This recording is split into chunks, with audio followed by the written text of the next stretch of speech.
কোর্টের নিস্তব্ধতা ভাঙছে শুধুমাত্র ইজানের ক্রন্দনধ্বনিতে। সবার মনোযোগ এখন বাচ্চাটার উপর আবদ্ধ, যে নিজের পিতার কাছে যাওয়ার জন্য পাগলপ্রায় হয়ে উঠেছে। ইরাম ছেলেকে বুকে চেপে ধরে শান্ত করতে চাইল। না না, আমার আব্বুটা, আমার কুচুপু, এই যে আম্মু এখানেই আছে তোমার সাথে, কাঁদে না বাবাটা। বা আম্বা। কিন্তু ইসানকে শান্ত করা গেল না। ছটফট করছে সে, বারংবার হাত পা ছুটছে।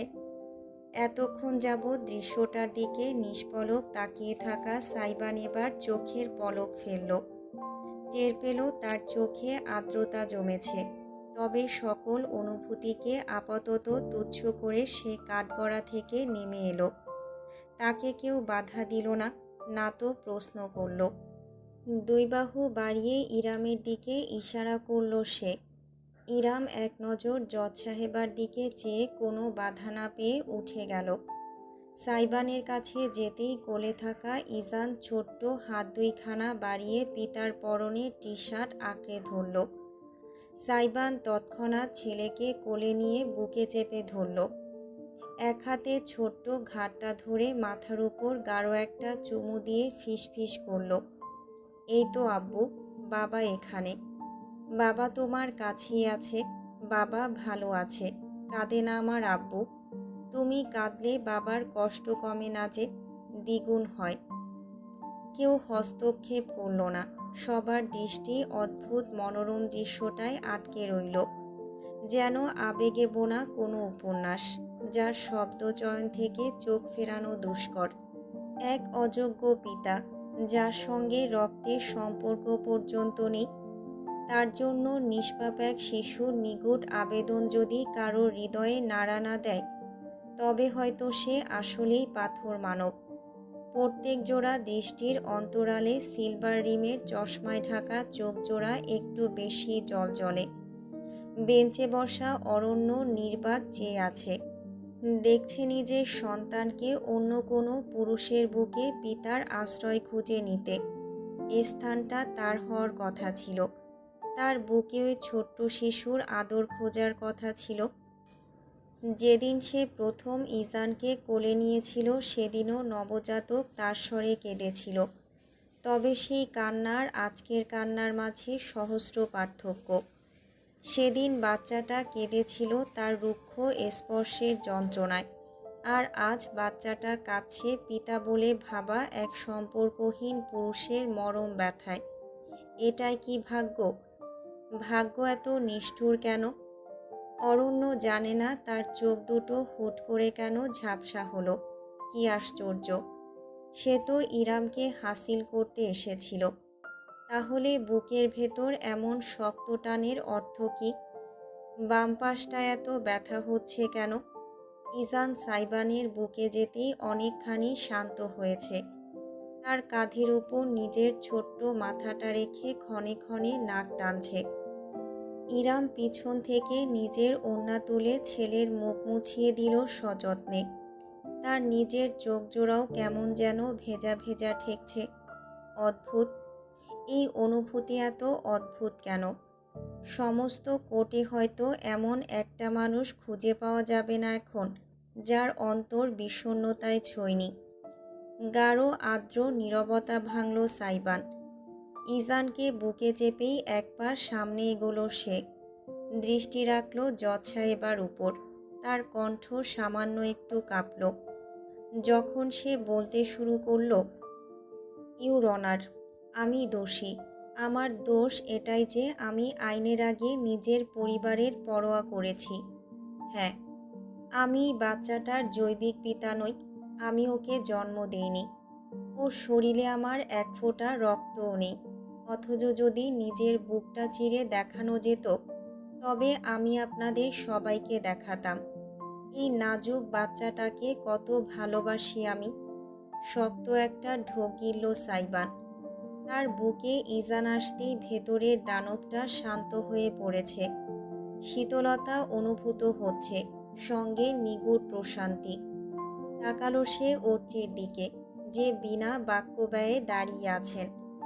অথচ কিছুক্ষণ আগেও যুক্তিতর্কের বাঁধনে সাইবানকে ফাঁদে ফেলতে তৎপর ছিলেন।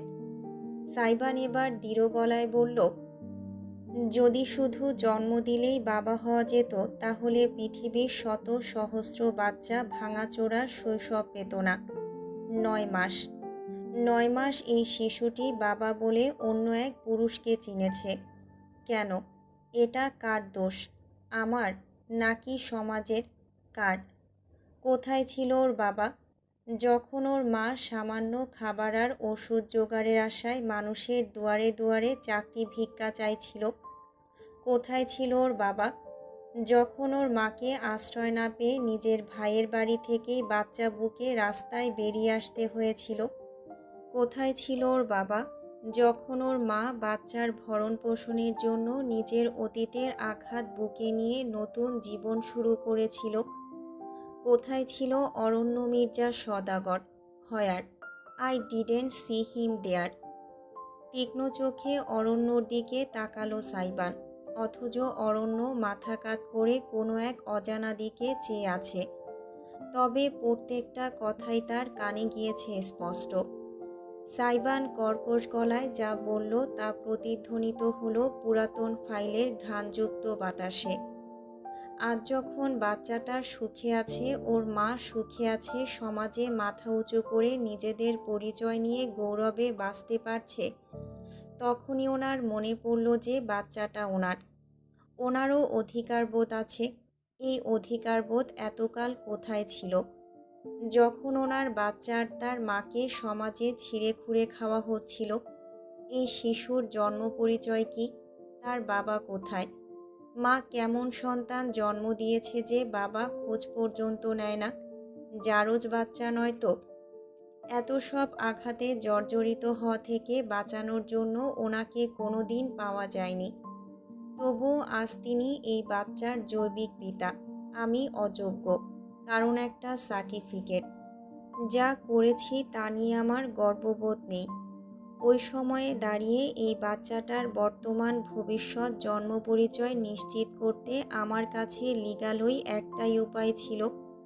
বিরাট ভুল করেছি, হয়তো করেছি। ইউর অনার, যে সিদ্ধান্ত আপনি দেবেন তা আমি মাথা পেতে নেব। তবে এইটুকু বলতে চাই, শুধু জন্ম দিলেই বাবা হওয়া যায় না। আর বাবা শুধুমাত্র একটা শব্দও না, বরং দায়িত্ব। উকিল ম্যাম ঠিকই বলেছেন, বাবা শব্দটা সবার জন্য নয়, জৈবিক পিতার জন্যও নয়। That's all your honour. একটা লম্বা নিঃশ্বাস ফেলল সাইবান। 2 হাতে বুকের ভেতর ঈশানকে আরেকটু শক্তভাবে চেপে মুখ নত করে নিচের দিকে তাকিয়ে রইল। প্রথম কয়েক সেকেন্ড কেউ টু শব্দ অবধি করল না। অতঃপর ফারহানা নিজের কণ্ঠ পরিষ্কার করলেন। দমবন্ধকর উত্তেজনার মাঝে সবার প্রায় নাজেহাল অবস্থা হলেও তিনি প্রথমটায় যেমন শান্ত ছিলেন এখনও তেমনই আছেন। চোখে নিগুঠ নিরীক্ষণ ছাড়া কোনো সহানুভূতি বা মায়া দেখা গেল না তার। চশমা খুলে কাগজে কিছু লিখতে লিখতে তিনি দৃঢ় কণ্ঠে বললেন, the court has taken note of the child's response.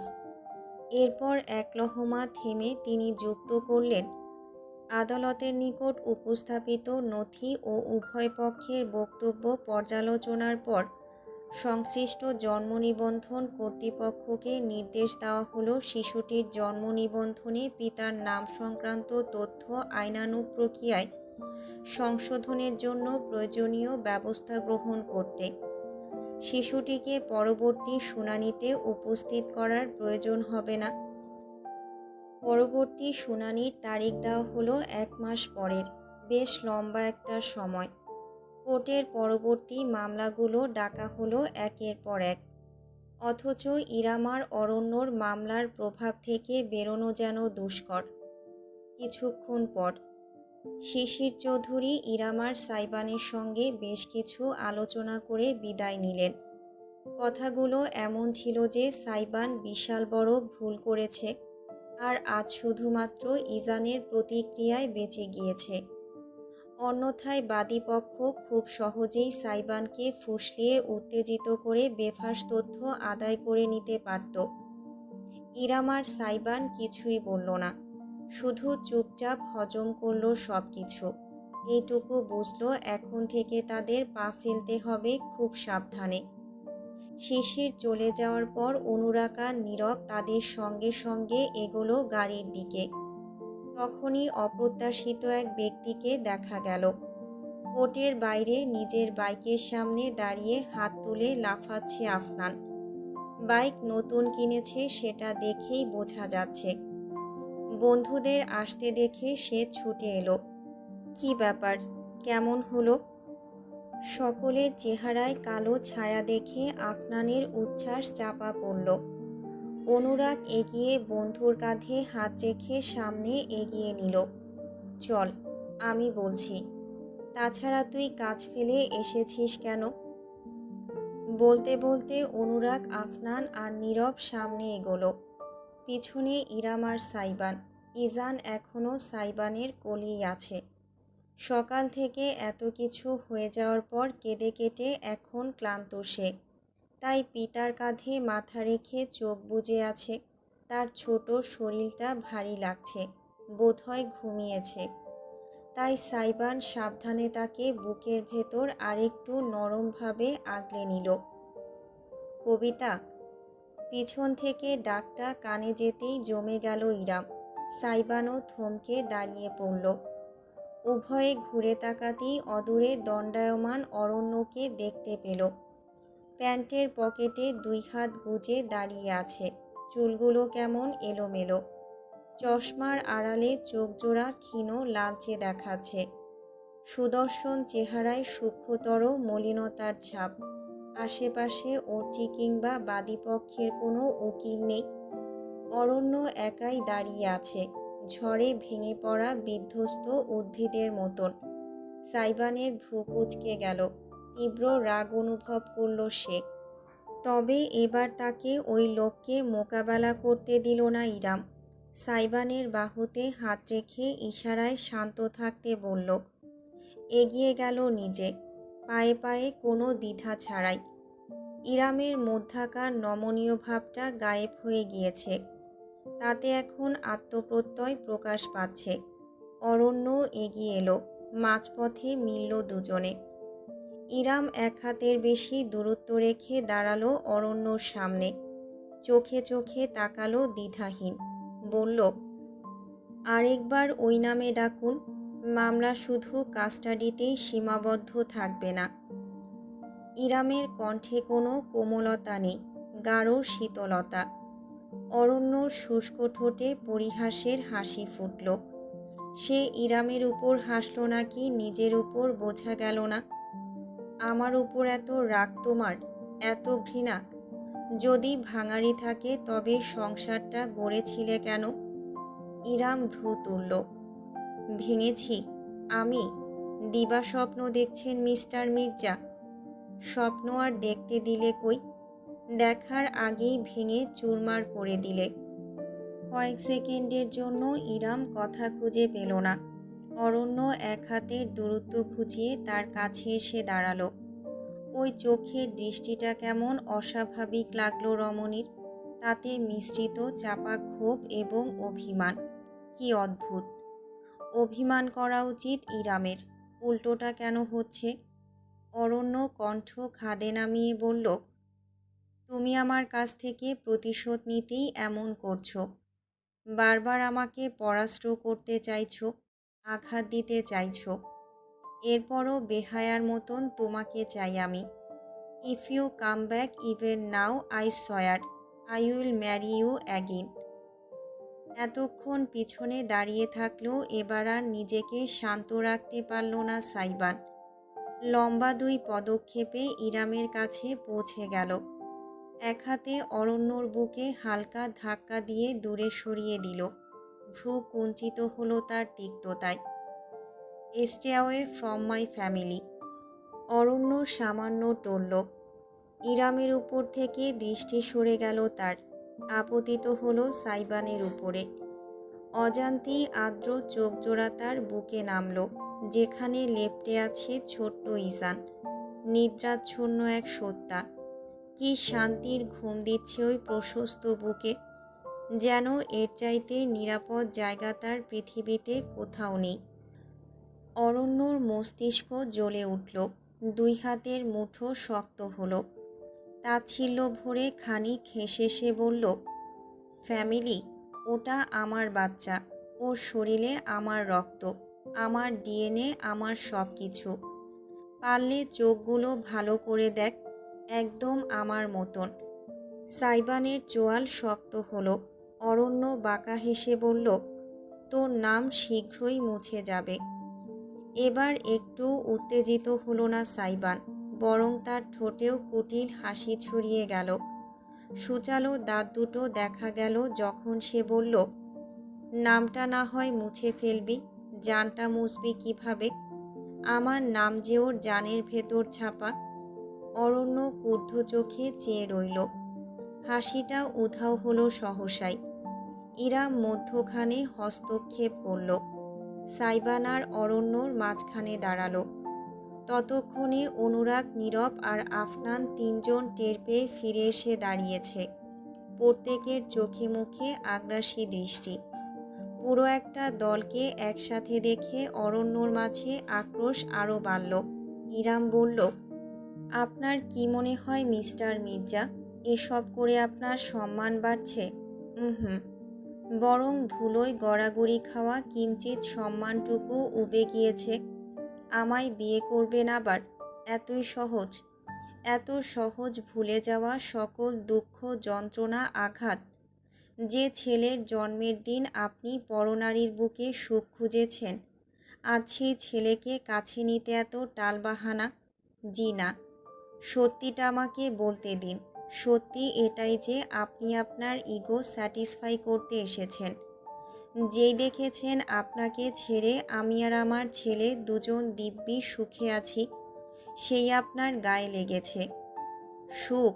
সুখে আছো আমাকে ছেড়ে? এটাই তো প্রমাণ করতে চাইছিলে তুমি। বলো যে আমার দুয়ার ছাড়াও তোমার যাওয়ার আরও জায়গা আছে। না, ইরাম দৃঢ় গলায় বলল। দুই হাত মুঠো করে বড় দম টেনে জানালো, আপনি কে? আমার কে ছিলেন? আমার ছেলের কি হন সেসব নিয়ে আর বিন্দুমাত্র কিছু যায় আসে না আমার। আমি শুধু চিনি আমার পরিবারকে, আমার কুচুপু, আমার স্বামী আর একটা আদুরে শ্বশুর বাড়ি।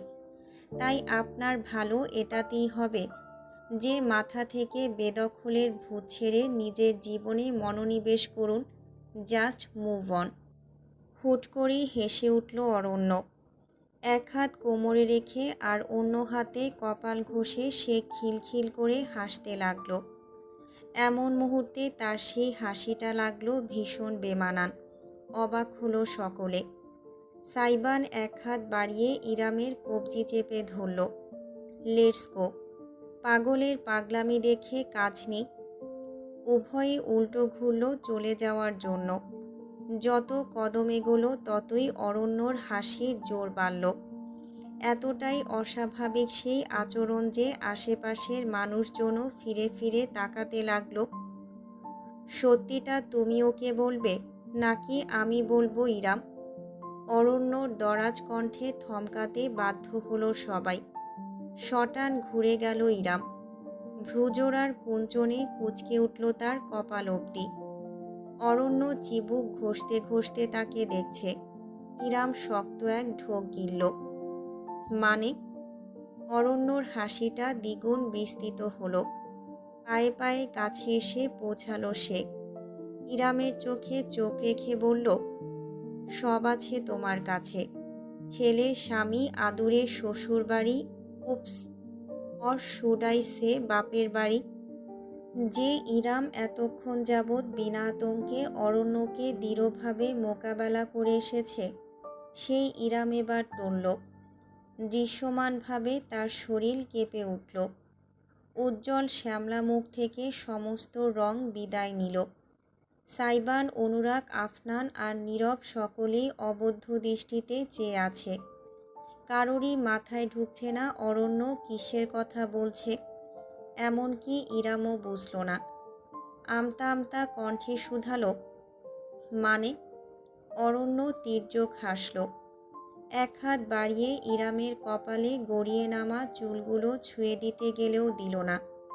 চকচকে চোখে উত্তেজনা ফুটিয়ে বলল, মানেটা তুমি জানো না? জানো কি? একদম উল্টাপাল্টা কথা বলবেন না। আলাদিন, চলো তো, ওনার মাথা নষ্ট হয়ে গিয়েছে। বাড়িতে সবাই অপেক্ষা করছে। আবারও পিছন ঘুরল ইরাম, তবে হাঁটতে পারল না। অরণ্য পিছন থেকে বলে বসল, বাড়ির সবাই কে? তোমার খালামণি নাকি মা? বরফখণ্ডে পরিণত হলো ইরাম। শ্বাস আটকে গেল বুকের মাঝে। মস্তিষ্কের ভেতরটা দপদপ করতে লাগলো ভীষণ চাপে। ক্ষণিকের জন্য মনে হলো চোখের সামনে সমস্ত পৃথিবীটা বুঝি দুলে উঠেছে। আর এই অনুভূতিতে সে একা নয়। পাশে দাঁড়ানো সাইবান বাকরুদ্ধ চেয়ে আছে। এক পলক অরণ্য, আরেক পলক ইরামের দিকে। ঘুমন্ত ইজান সামান্য নড়চড় করছে তার বুকে, তবে সেদিকে বিন্দুমাত্র খেয়াল নেই সাইবানের। তার চোখ জোড়ায় অবিশ্বাস, কৌতূহল এবং তীব্র আতঙ্ক। হোয়াট ডিড ইউ সে? রীতিমতো ফিসফিস কণ্ঠে উচ্চারণ করল সাইবান। অরণ্য প্যান্টের পকেটে দুই হাত ভরে বিজ্ঞের ভঙ্গিতে তার দিকে তাকালো। তোর প্রশ্নের উত্তর দিচ্ছি, তার আগে একটা কথা বল। ফ্যামিলি অ্যালবামে তোর মায়ের প্রেগনেন্সির ছবি নিশ্চয়ই আছে। যখন উনি তোর বোনকে পেটে রেখেছিল, তোর সময়ের আছে কি? নেই। থাকলে কোনোদিন জিজ্ঞেস করিসনি কেন নেই? বজ্রাহত হলো বুঝি সাইবান। তার চেহারা সাদা পৃষ্ঠার মতন ধবধবে হয়ে উঠল। অরণ্য পাগল? না না, সাইবান নিজেই পাগল হয়ে গিয়েছে। উল্টাপাল্টা শুনছে। বুকের ভেতর হৃৎপিণ্ড তার এত জোরে স্পন্দিত হচ্ছে যে রীতিমতো ব্যথা হতে শুরু করেছে। হাঁপাতে লাগলো সে। অরণ্যর ফাঁদ। এই মিথ্যাচারে পা দেওয়া যাবে না, কিছুতেই না। তার চিন্তাটা বুঝি ধরতে পারল অরণ্য। তাই শেষ দফায় বলল, কখনো ভাবিসনি এক বাচ্চার মায়ের সাথে তোর মতন অবিবাহিত জোয়ান ছেলেকে কিভাবে বিয়ে দিল তোর আদরের মা জননী? টলে উঠল সাইবান। এক মুহূর্তের জন্য মনে হলো সে পা হড়কে পড়ে যাবে। অনুরাগ পাশে থাকায় তৎক্ষণাৎ হাত বাড়িয়ে বন্ধুকে ধরে ফেলল। ইজানকে নিজের কোলে নিয়ে ফেলল নীরব। অরণ্যর দিকে তাকিয়ে কঠোর কণ্ঠে বলল, আপনি সব সীমা লঙ্ঘন করে যাচ্ছেন। পরের শুনানিতে এর বিরুদ্ধে আমরা অবশ্যই অভিযোগ জানাব। এক্ষুনি নিজের পথ দেখুন, অন্যথায়। দুই হাত তুলে সমর্পণের ভঙ্গিতে খিলখিল করে হাসতে লাগলো অরণ্য। স্তব্ধ ইরাম, স্তব্ধ সাইবান, শঙ্কিত বাকি সবাই। কয়েক সেকেন্ডের নীরবতা কাটল। এর পরপরই যেন ঝড় উঠল প্রকৃতিতে। খুব শান্তভাবে আফনানের দিকে নিজের কাঁপা কাঁপা একটা হাত বাড়িয়ে দিল সাইবান। চাবিটা দে। আফনান ভরকে গেল। কিসের চাবি? বাইকের। কেন? আমার বাইকের চাবি দিয়ে তুই কি? চাবি দে। গর্জে উঠল সাইবান। তার ভয়ঙ্কর দানবিক কণ্ঠে লাফিয়ে উঠল আফনান। নিজেকে আটকানোর আগেই স্বয়ংক্রিয়ভাবে পকেট থেকে চাবি বের করে সাইবানকে দিয়ে দিল। কারো দিকে বিন্দুমাত্র নজর ফেলল না সাইবান। এক ছুটে গিয়ে আফনানের বাইকে চড়ে বসল। হেলমেট মাথায় চড়িয়ে ইঞ্জিন অন করতেই গর্জন তুলল বাইক। ঘটনাটা কয়েক সেকেন্ডের ভেতর এত তড়িৎ গতিতে ঘটল যে বাকিরা প্রতিক্রিয়া করতেই ভুলে বসল। সাইবান বাইকের হ্যান্ডেল চেপে এগোলো। বাতাসের সঙ্গে পাল্লা দিয়ে ছুটল তার বাইক, উদ্দেশ্য অজানা। শেষ মুহূর্তে অনুরাগ দৌড়ে গেল, চিৎকার করে ডাকল, সাইবান দাঁড়া, সাইবান। বিপরীতে শুধু শক্তিশালী ইঞ্জিনের হুঙ্কার ভেসে এলো। প্রচণ্ড ঝোড়ো হাওয়া বয়ে গেল চারপাশে, যেন এলোমেলো করে দিয়ে গেল সযত্নে গড়া এক তাসের ঘরকে। গাড়িতে ওঠো, জলদি। আলাদিন বাড়িতে গেছে। ইরামের আতঙ্কিত কণ্ঠস্বর ভেসে এলো। এতক্ষণে বোধ ফিরে পেয়েছে রমণী। আশেপাশের কোনো দিকে আর পরোয়াই করল না। নীরবের কাছ থেকে ইজানকে নিয়ে দ্রুত গাড়িতে চেপে বসল। ঘুমন্ত ইজান এই উত্তেজনায় জেগে গিয়েছে। কুই কুই করে তাকালো সে এদিক সেদিক, ভীষণ বিস্মিত হয়ে। তবে তার বিস্ময় মিটল না।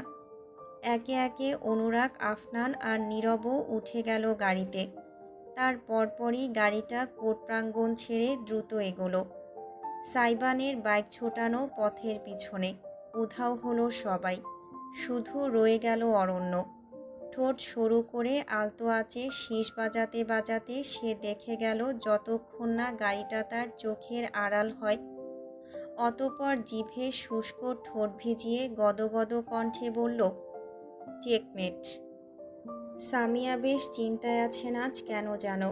টেবিলে বসে কুশি কাটার কাজ করার চেষ্টায়ও লাভ হচ্ছে না। বুকটা ধড়ফড় করছে। প্রেশারের সমস্যা হলো নাকি, এমন কেন লাগছে হঠাৎ। তার পাশের চেয়ারে বসে সারিকা নিজের ফোন ঘাঁটছে। সুগন্ধা দুপুরের খাবারের জন্য সবজি কাটছে। আর হলের সোফায় বসে আহমদ এবং মিসির ব্যবসায়িক আলাপ করছেন। জামাইকে ভীষণ পছন্দ আহম্মদের। মেয়ের পর এই একটা মানুষ যার সঙ্গে তিনি বন্ধুসুলভ আচরণ করেন। মিসির এলে তাই তিনি খুশি হন। কথা বলতে বলতে দাবা খেলছে জামাই শ্বশুর জুটি। ঠিক এমন সময়েই বিকট ইঞ্জিনের শব্দ ভেসে এলো বাইরে থেকে। গুঞ্জন থামতেই খোলা সদর দরজায় দেখা মিলল সাইবানের। পরনের টি শার্ট এলোমেলো হয়ে কাঁধ বেরিয়ে আছে। চুলগুলো ঝাঁকড়া হয়ে কপালে ছড়িয়ে আছে। অদ্ভুত এক অব্যয়। মুখটা পাথরের মতন শক্ত। সাই। সবার আগে ভাইকে দেখে উঠে দাঁড়ালো সারিকা। অথচ কারো দিকে একটু নজর দিল না সাইবান। দৌড়ে গেল সিঁড়ির দিকে। কয়েক লাফে সিঁড়ি পেরিয়ে উঠে গেল উপরে। হতবিহ্বল হয়ে রইল সবাই। সুগন্ধা আলু ছোলা মাঝপথে থামিয়ে দিয়ে ড্যাব ড্যাব করে চেয়ে বলল, পেতনি দেখছে মনে হয়। সামিয়া চেয়ার ঠেলে উঠে দাঁড়ালেন। ছেলের পিছু পিছু যেতে যেতে পা বাড়ালেন, তবে দরকার পড়ল না। এর আগেই দেখা মিলল সাইবানের। তার হাতে মোটা মোটা 4-5টা পুরাতন ফ্যামিলি অ্যালবাম। লাফিয়ে সিঁড়ি বেয়ে নেমে গোড়ায় মেঝেতেই বসে পড়ল সে। উন্মাদের মতন উল্টে পাল্টে অ্যালবামগুলো দেখতে শুরু করল। তার এমন কাণ্ডে জারপণ্ডায় অবাক সকলে। সামিয়া দ্রুত এগিয়ে গেলেন, ছেলের বাহু চেপে ধরলেন। এই ছেলে, কি হয়েছে তোর? মমকে বল। সাইবান উত্তর তো দিলই না, বরং ঝটকা দিয়ে নিজের হাত ছাড়িয়ে যা করছিল তা করতে লাগল। এমনভাবে একের পর এক অ্যালবামের পাতা উল্টাচ্ছে সে, যেন এতে গুপ্তধন লোকানো আছে। তার স্পর্শের জোরে কিছু পাতা ছিঁড়েও যাচ্ছে। তবুও বিন্দুমাত্র পরোয়া নেই। অস্থির হলেন সামিয়া। সাইবান, সাই, কি হয়েছে ভাই? এই সাইবান, কি সমস্যা? সামিয়া, সারিকা, মিসির সকলে একত্রে জমায়েত হলো। অথচ কেউই কোনো কুলকিনারা করতে পারল না। কারো দিকে চোখ তুলে অবধি তাকাচ্ছে না সাইবান। আহমদি শুধু শান্তভাবে সোফায় বসে হট্টগোল দেখে যাচ্ছেন। এমন সময়ই বাইরে গাড়ি থামল। সর্বপ্রথম ঊর্ধ্বশ্বাসে ছুটে ভেতরে ঢুকল নীরব আর আফনান। এরপর ইরাম, কোলে ইজান।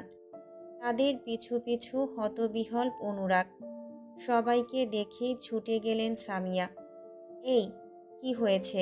আমার ছেলেটা এমন পাগলামি করছে কেন? নেই। কেউ প্রতিক্রিয়া করার আগেই সাইবানের উন্মাদ কণ্ঠস্বর প্রতিধ্বনিত হলো বাড়ির দেয়ালে দেয়ালে। মেঝেতে বসে থরথর করে কাঁপছে সে। অবিশ্বাস মাখা জলজলে চোখে সে মুখ তুলে তাকালো সরাসরি সামিয়ার দিকে। অদ্ভুত গলায় বলল, আমার জন্মের দিনের কোনো ছবি নেই। সামিয়া বরফখণ্ডে পরিণত হলেন।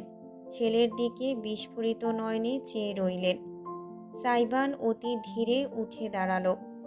অ্যালবামগুলো তার কোল থেকে মেঝেতে পড়ে গড়াগড়ি খেলো, অথচ সে পরোয়াই করল না। নিষ্পলক দেখল সে মাকে। ব্রো, তুমি না ছবি তুলতে অনেক পছন্দ করো? সিসকে নিয়ে প্রেগনেন্সির সময়ের ছবি আছে, ওর জন্মের পরপর হাসপাতালের বেডে দেওয়ার ছবি আছে। ড্যাড নিজের হাতে তুলেছে সব, আমারগুলো নেই কেন ব্রো? ক্যামেরা নষ্ট হয়ে গিয়েছিল নিশ্চয়ই, কিংবা সেকেন্ড চাইল্ড বলে কম আদরের ছিলাম। না হয় অন্য কোনো অ্যালবামে রেখেছ, যেটা আমি দেখিনি। সামিয়া দৃশ্যমানভাবে কেঁপে উঠলেন। তার চেহারার সমস্ত রং হারালো। কাঁপা কাঁপা হাত তুলল সাইবান। একটা আহাম্মকের মতন প্রশ্ন করি, জানি মিথ্যা, তবুও উত্তর দেবে? এক লহমা বিরতি দিয়ে পুনরায় সাইবান ইরামকে দেখিয়ে কম্পিত গলায় অবুঝ শিশুর মতন শুধালো, উনি কি তোমার মেয়ে? তাহলে আমি কে ব্রো?